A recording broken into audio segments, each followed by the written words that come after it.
কুয়েতে Bangladesh cricket association এর 2025-26 দ্বিবার্ষিক committee গঠন করা হয়েছে।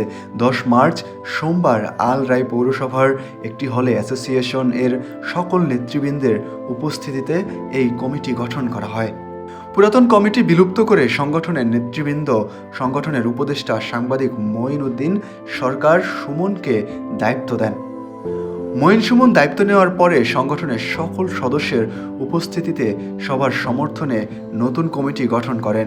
এতে সভাপতি জাহাঙ্গীর খান পলাশ, সাধারণ সম্পাদক মোয়াজ্জেম হোসেন, সাংগঠনিক সম্পাদক আনোয়ার কালাম, নির্বাহী কমিটি প্রধান মনির হোসেন, টেকনিক্যাল প্রধান প্রকৌশলী মুস্তাফিজ সহ বেশ কিছু পদের দায়িত্ব নিয়ে আংশিক কমিটি গঠন করা হয়।